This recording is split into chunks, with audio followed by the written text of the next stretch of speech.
السلام عليكم ورحمة الله وبركاته. أهلا وسهلا فيكم على قناة مهارات حياتية. كيفكم؟ كيف حالكم؟ يا رب تكونوا بخير وبصحة وبعافية وسلام. اليوم جيناكم فيديو جديد، وهذا الفيديو يتحدث عن طريقة صيد الحمام من خلال نصب الفخ بطريقة سهلة وبسيطة.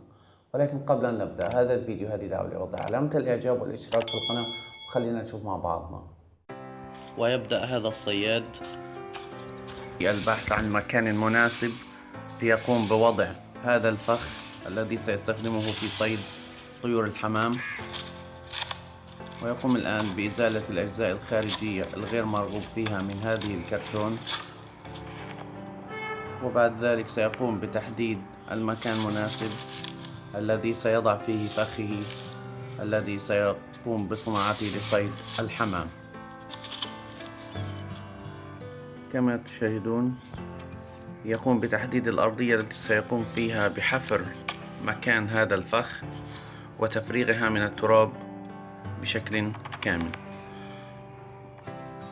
نلاحظ أنه قد انتهى من حفر الجزء الأول من هذا الفخ، ويقوم الآن بحفر الجزء الآخر والحفرة الأخرى في الجهة المقابلة للحفرة الأولى.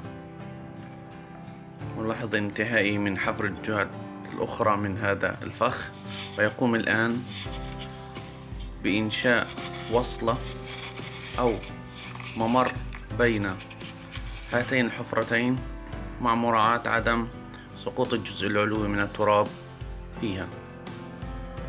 ويقوم الآن بتثبيت الجسم المعدني والسلكي عليها، كذلك أيضا يقوم بتثبيت هذه الوعاء المعدني عليها ووضعها وتثبيتها جيدا في التربة لمنع التحرك. ثم يقوم بعد ذلك أيضا بوضع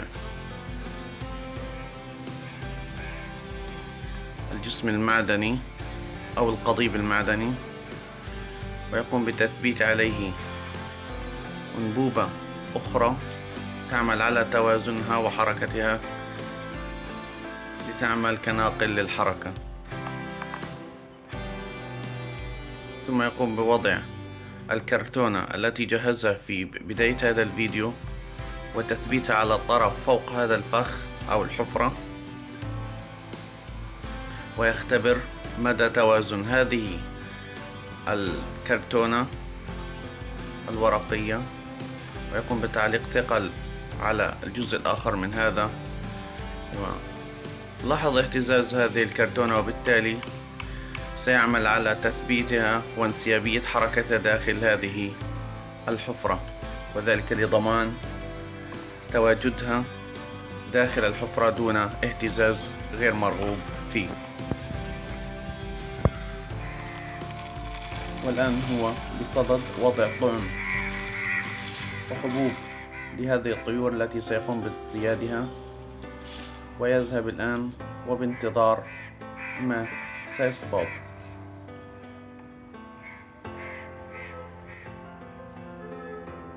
بعد مرور جزء من الوقت هل سيتم اختبار نجاعة هذا الفخ؟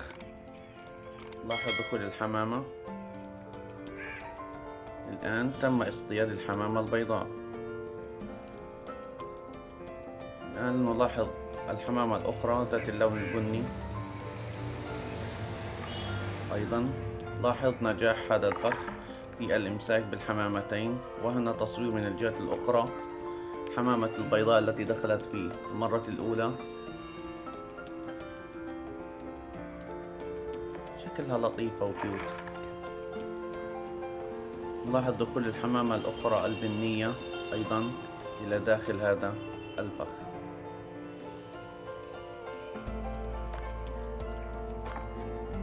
وبهيك تم الإمساك بالحمامتين أي البيضاء والبنية. بعد مرور جزء من الوقت يأتي الصياد ليشاهد ما تم اصطياده، وهل تم عمل هذا الفخ أم لا.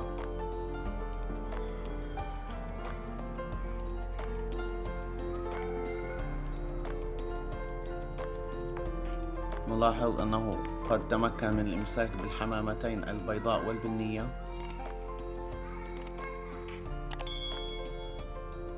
صحتين وعافية عليك على الغداء.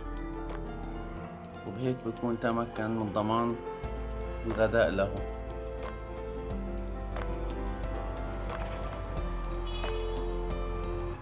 وبعد ما شاهدنا مع بعضنا كيف تمكن هذا الصياد من الإمساك بالحمامتين البيضاء والبنية، أدعوكم في ختام هذا الفيديو بوضع علامة الإعجاب وترك آرائكم واقتراحاتكم واستفساراتكم في قسم التعليقات تحت هذا الفيديو.